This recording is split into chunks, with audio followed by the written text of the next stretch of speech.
이제 우리 가족이 될 사람입니다. 제사상 앞에서 시아버지가 그렇게 말했습니다.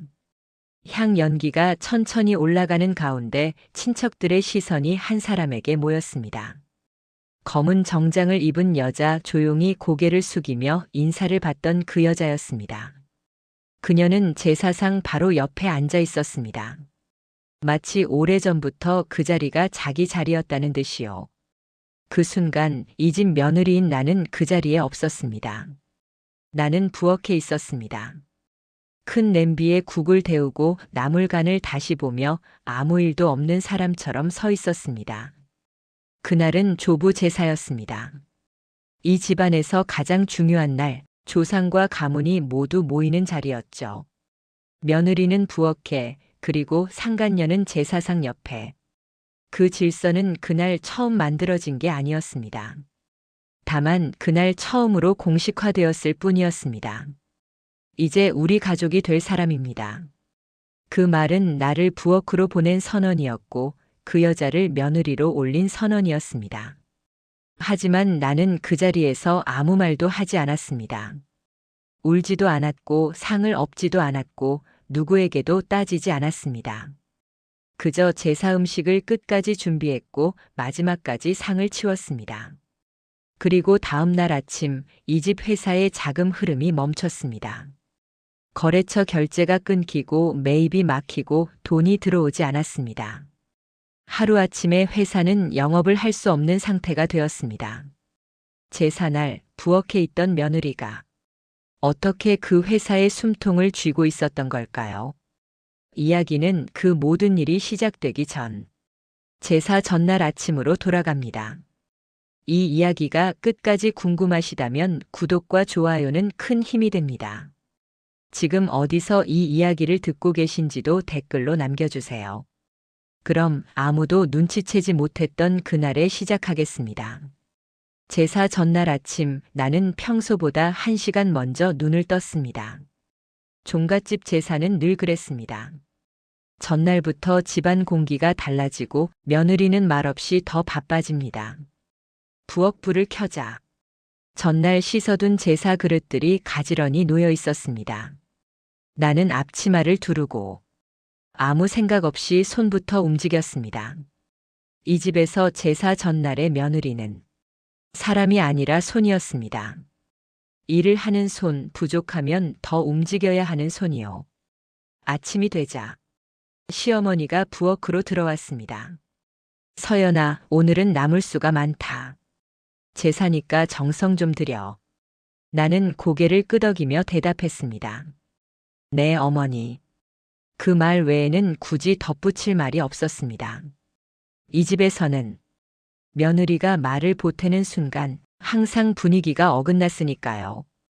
점심 무렵 큰 집 마당에 차들이 하나둘 들어오기 시작했습니다. 친척들이었습니다. 서울에서 근처 지역에서 평소에는 얼굴도 잘 안 비치던 사람들까지 제사라는 이유 하나로 모여들었습니다. 종갓집 제사는 가족 행사이기도 했지만 체면이 걸린 자리이기도 했습니다. 시아버지는 아침부터 양복을 입고 전화 통화를 반복했습니다. 회사 이야기, 거래처 이야기, 그리고 내일 제사 이야기.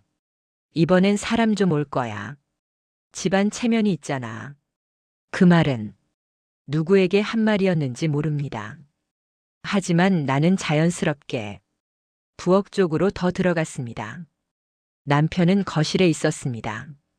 친척들 전화가 올 때마다 짧게 대답만 했습니다. 네, 알겠습니다. 내일 뵙겠습니다. 그리고 나에게는 아무 말도 하지 않았습니다. 예전에는 힘들지? 그런 말을 하던 사람이었는데 언제부터인가 그 말이 사라졌습니다. 오후가 되자 시어머니가 다시 부엌으로 들어왔습니다.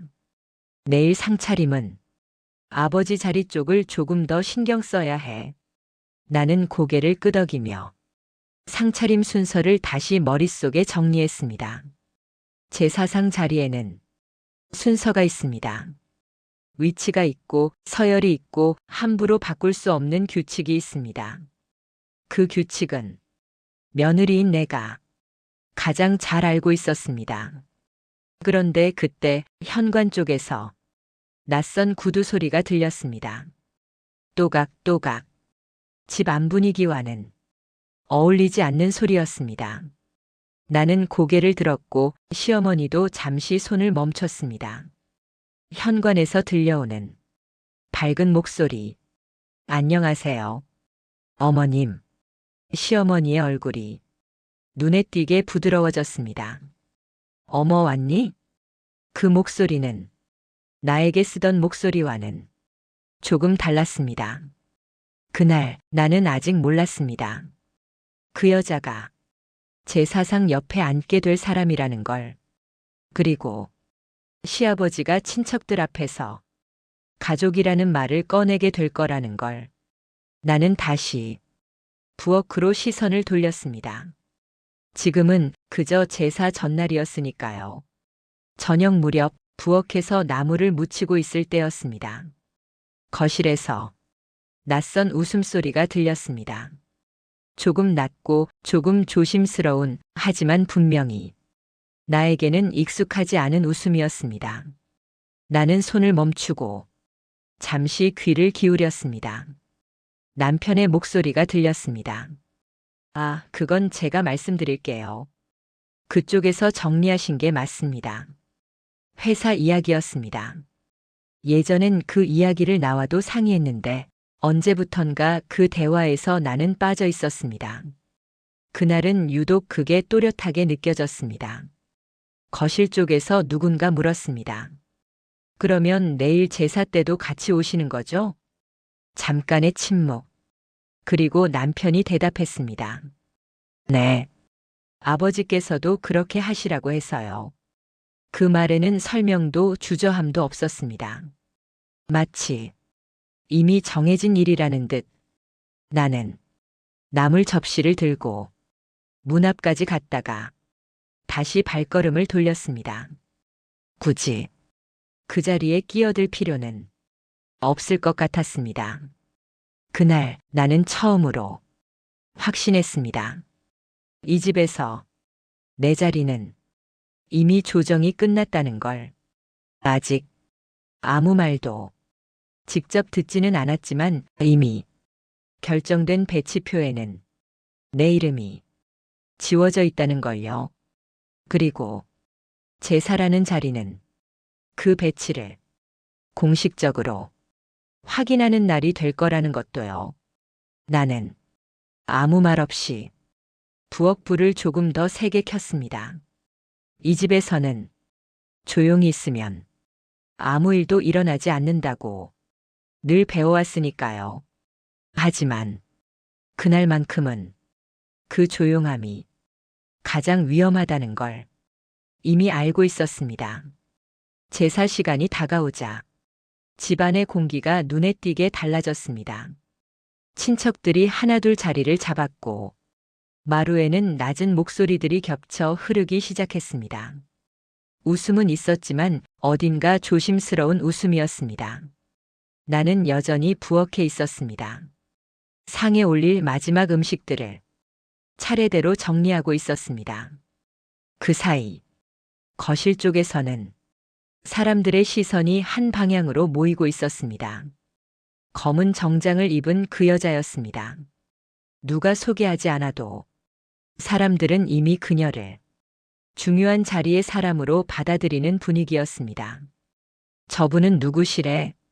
아, 회사 쪽 사람이래. 젊은데 참 단정하네. 낮게 오가는 말들 속에서 그 여자는 조용히 고개를 숙이며 차분하게 인사를 받고 있었습니다. 마치 이 집 분위기에 익숙한 사람처럼 나는 그 말들을 부엌 안에서 전부 들을 수 있었습니다. 문이 닫혀 있어도 제사날 종갓집은 소리가 숨을 곳이 없었으니까요. 잠시 후 시아버지가 마루 쪽으로 나왔습니다. 제사를 주관하는 사람답게 목소리는 차분했고 태도에는 여유가 있었습니다. 친척 몇 명이 다가와 회사를 묻고 요즘 상황을 묻고 앞날을 묻는 동안 시아버지는 자연스럽게 그 여자를 곁에 두고 있었습니다. 아무 설명도 없이, 아무 어색함도 없이 그 모습이 묘하게 눈에 걸렸습니다. 나는 상 위에 올릴 과일 접시를 들고 잠시 거실 쪽을 바라봤습니다. 그리고 그때 분명히 느꼈습니다. 이 제사는 조상을 위한 자리가 아니라 누군가를 드러내기 위한 자리가 되고 있다는 걸. 부엌으로 다시 들어오자 시어머니가 낮은 목소리로 말했습니다. 서연아, 제사 끝날 때까지는 부엌에서 나올 일 없을 거야. 설명은 없었습니다. 하지만 뜻은 분명했습니다. 나는 고개를 끄덕였습니다. 네. 그 대답을 하고 나서야 문득 깨달았습니다. 오늘 이 제사에서 나는 며느리가 아니라 그저 보이지 않게 처리되어야 할 사람이라는 걸. 잠시 후 제사상이 차려지기 시작했습니다. 사람들이 자리에서 일어나 자연스럽게 정렬했습니다. 그리고 그 여자는 아무도 제지하지 않은 채 제사상 가장 가까운 자리에 서 있었습니다. 그 자리는 내가 수없이 봐왔지만 한 번도 설 수 없었던 자리였습니다. 그 순간 이 제사가 어디로 가고 있는지 나는 알 것 같았습니다. 그리고 곧 그 말이 나올 거라는 것도요. 제사상이 모두 차려지자 집안은 자연스럽게 조용해졌습니다. 사람들은 말을 멈추고 자리를 정리했습니다. 누가 시키지 않아도 제사 앞에서는 다들 몸을 낮추는 법이었으니까요. 시아버지는 상 앞에 서서 잠시 주변을 둘러봤습니다. 친척들, 지역 인사들, 그리고 제사상을 둘러싼 사람들까지. 그 시선은 부엌 쪽으로는 가지 않았습니다. 그 대신 상 옆에 서 있던 그 여자에게 잠시 머물렀습니다. 그리고 그 자리에서 아무 예고도 없이 말을 꺼냈습니다. 오늘 제사에 처음 보시는 분들도 계실 겁니다. 사람들의 시선이 자연스럽게 그 여자에게 모였습니다. 미리 말씀드리죠. 그 말 한마디에 집 안 공기가 확 달라졌습니다. 이제 우리 가족이 될 사람입니다. 순간 아무도 말을 하지 않았습니다. 향 냄새만 조용히 공기 중에 퍼졌습니다. 그 여자는 고개를 숙이며 차분하게 인사했습니다. 누군가는 천천히 고개를 끄덕였고 누군가는 서로 눈치를 보며 시선을 주고받았습니다. 하지만 누구도 이상하다고 말하지 않았습니다. 그 말은 질문을 허락하지 않는 말이었기 때문입니다. 가족이라는 단어는 이 집안에서 모든 설명을 대신하는 말이었습니다. 그 순간 나는 부엌에 있었습니다. 문 하나를 사이에 두고 그 말을 똑똑히 들었습니다. 이제라는 말이 특히 귀에 남았습니다. 이미 결정된 일이라는 뜻이었으니까요. 누군가는 작게 박수를 쳤고 누군가는 조심스럽게 웃었습니다. 그 여자는 아무 일도 아니라는 듯 자연스럽게 제사상 옆자리에 앉았습니다. 그 자리는 며느리도 딸도 아무나 앉지 않는 자리였습니다. 하지만 그날만큼은 그 자리에 앉은 사람이 따로 있었습니다. 그리고 그 자리에 있어야 할 사람은 부엌에 있었습니다. 나는 국 냄비에 불을 줄이며 그 말을 다시 떠올렸습니다. 이제 우리 가족이 될 사람입니다. 그 말은 그 여자를 부른 말이 아니라 나에게 한 말이었습니다. 이 집에서 내 자리는 이미 끝났다는 선언이었으니까요. 제사는 아무 일 없다는 듯 그대로 진행됐습니다. 향이 타들어가고 절하는 순서가 이어졌고 사람들은 정해진 동작을 반복했습니다. 조상 앞에서는 누구도 소란을 내지 않았습니다. 하지만 그 침묵이 오히려 더 숨막혔습니다. 나는 끝내 제사 자리에 나오지 않았습니다. 아니, 나올 수 없었습니다. 부엌에 있으라는 말은 없었지만 나오지 말라는 뜻은 충분히 전해졌으니까요.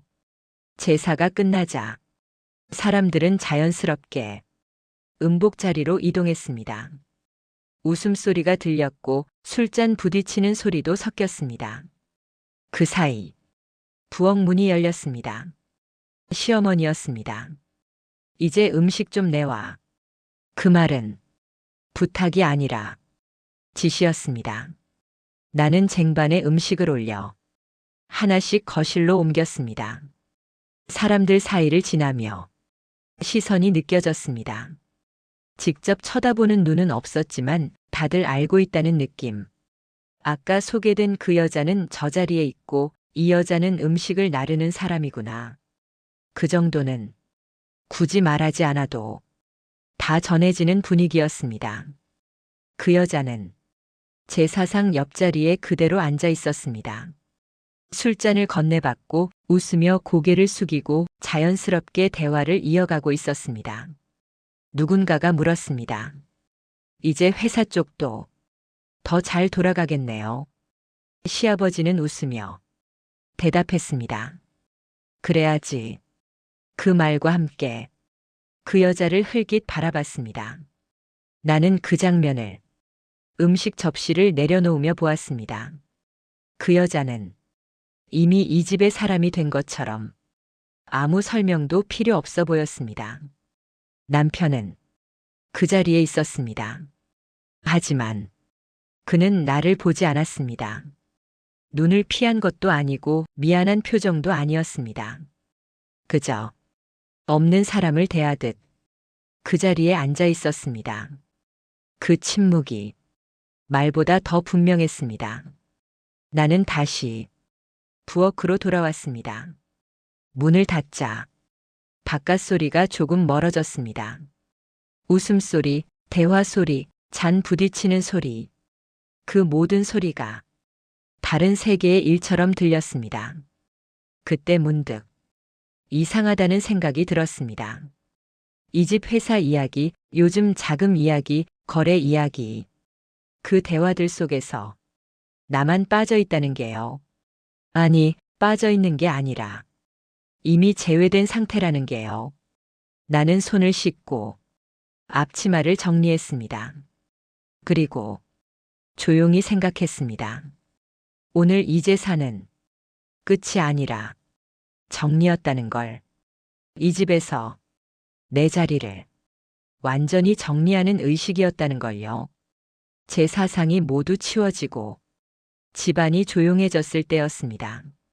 거실에서는 어른들 웃음소리가 이어졌고 부엌에는 설거지 소리만 남아 있었습니다. 나는 마지막 그릇을 헹군 뒤 아무 말 없이 작은 방으로 들어왔습니다. 문을 닫고 침대에 앉자 그제야 숨이 가쁘게 몰려왔습니다. 참고 또 참았던 시간들이 한꺼번에 밀려왔습니다. 하지만 울지는 않았습니다. 이미 결정은 끝난 뒤였으니까요. 나는 휴대폰을 꺼냈습니다. 연락처 목록에서 한 이름을 찾았습니다.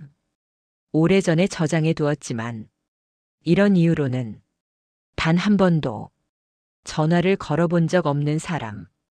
잠시 망설이다가 통화 버튼을 눌렀습니다. 신호음이 2번 울렸습니다. 여보세요. 낮고 차분한 목소리였습니다.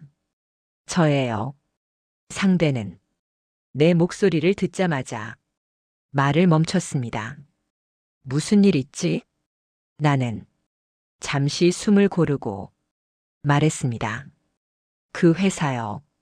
내일부터 결제 중단해 줄 수 있을까요? 전화기 너머로 짧은 침묵이 흘렀습니다. 그리고 이내 돌아온 대답. 이유는 묻지 않을게. 아침 일찍 처리해 놓을게. 나는 고개를 끄덕였습니다. 고마워요. 전화를 끊고도 한동안 휴대폰을 쥔 채 움직이지 못했습니다. 그날 밤 나는 잠들지 않았습니다. 다음 날 월요일이었습니다. 아침 9시. 평소라면 이미 바쁘게 돌아가고 있었을 그 회사 사무실. 하지만 그날은 달랐습니다. 첫 번째 전화가 걸려왔습니다. 결제가 아직 안 됐습니다. 두 번째 전화. 이번 주 물량 보류된다고 합니다. 세 번째. 은행 쪽에서 한도 재검토 들어갔다고 합니다. 사무실은 순식간에 소란스러워졌습니다. 직원들은 서류를 들고 뛰었고 전화벨은 끊기지 않았습니다. 왜 갑자기 이럽니까? 어제까지 문제 없다더니 왜 오늘 아침에? 그때 사장실 문이 열렸습니다. 시아버지가 급하게 나왔습니다. 무슨 일입니까? 직원이 떨리는 목소리로 말했습니다. 결제가 전부 막혔습니다. 그 순간 사무실은 완전히 조용해졌습니다. 시아버지는 자리에서 한동안 움직이지 못했습니다. 말도 안 돼. 그 회사 매출이 절반 이상이 그 결제 라인에 달려있다는 걸 그도 알고 있었으니까요. 잠시 후 전화벨이 울렸습니다. 은행이었습니다. 대출 한도 재검토 들어갔습니다. 이번 달은 연장 어렵습니다. 전화가 끊기자 시아버지는 의자에 주저앉았습니다. 그제야 어제 제사날이 떠올랐을 겁니다. 부엌에 있던 며느리, 아무 말도 하지 않던 그 여자, 그리고 자기 입으로 했던 말, 이제 이 아이도 우리 집안 식구다. 그제야 모든 퍼즐이 맞춰졌을 겁니다. 그 순간 내 휴대폰이 울렸습니다. 화면에는 시댁 번호가 떠 있었습니다. 받지 않았습니다. 다시 울렸습니다. 그래도 받지 않았습니다. 문자가 왔습니다. 어제 일은 오해였다. 잠깐만 얘기하자.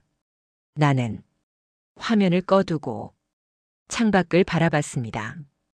이미 늦었습니다. 그날 오후 전화는 계속 울렸습니다. 시어머니, 시아버지, 남편 모두 같은 번호였습니다. 저녁 무렵 현관벨이 울렸습니다. 문을 열자 시댁 식구들이 서 있었습니다.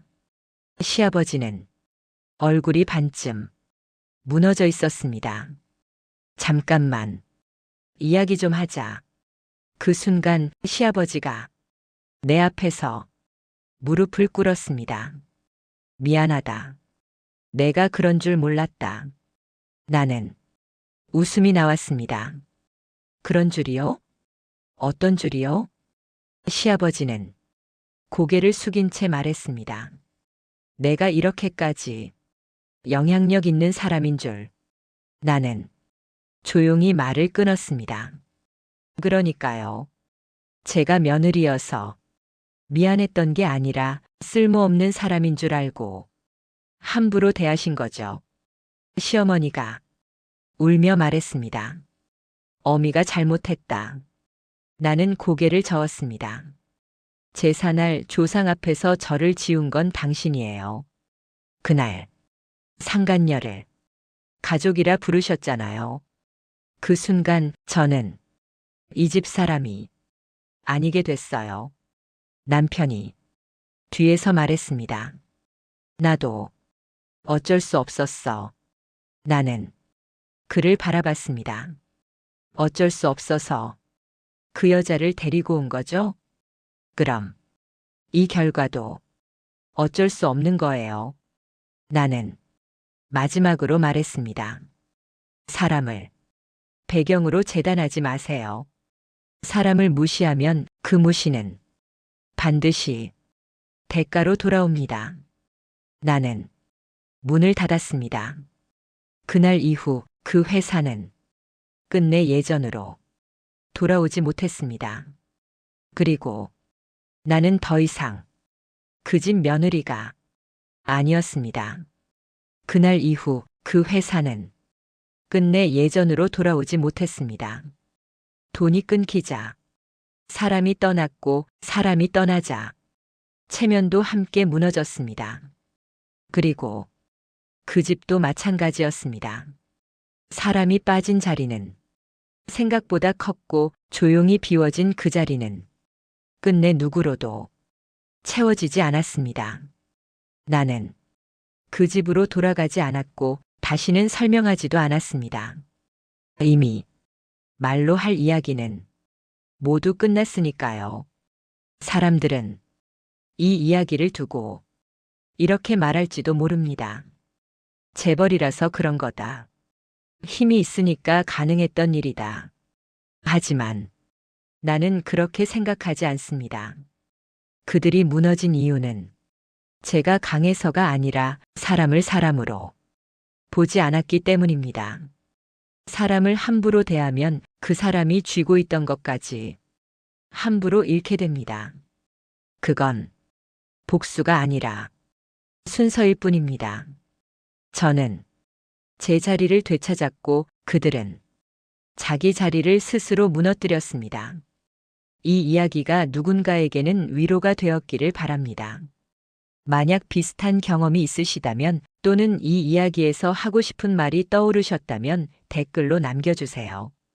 여러분의 이야기가 다른 누군가에게는 큰 힘이 될 수도 있습니다.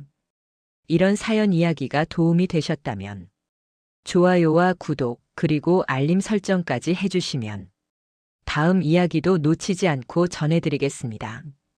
지금까지 시청해주셔서 정말 감사합니다.